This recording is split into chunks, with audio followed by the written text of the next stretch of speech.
পাঠ প্ৰতিযোগিতালৈ মোৰ স্বৰচিত এটি অনুগল্প পাঠ কৰিবলৈ আগবাঢ়িছোঁ। অনুগল্পৰ শিৰোনাম নিশাৰ আচোৰ।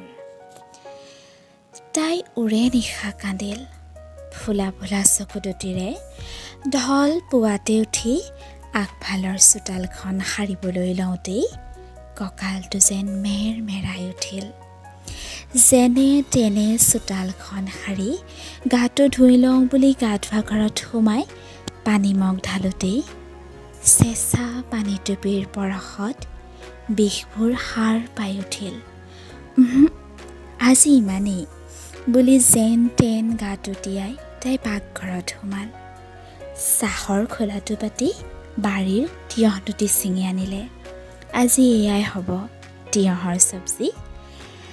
চাহ পানী টুপি যতনাই ভাত মুঠি পাতি তিয়ঁহ দুটি সৰু সৰুকৈ কুটি তেল এটুপিৰে সোৱাদ লগাকৈ ৰান্ধি ভাত মুঠি কাঁহীত উলিয়াই দিলে। এগৰাহ মুখলৈ নি কাঁহীখন প্ৰচণ্ড জোৰেৰে তাইৰ মুখলৈ দলিয়াই কৈ উঠিল, তিয়ঁহৰ চব্জি খুৱাবলৈ আহিছ চালা। ঠনকৈ পৰা কাঁহীখনৰ শব্দত ৰাতিৰ গালি গালাজ, পেট বুকুত পৰা গোৰ ভুকুবোৰ, গাৰ চিনবোৰ সকলোৱে দেখাকৈ জিলিকি পৰিল।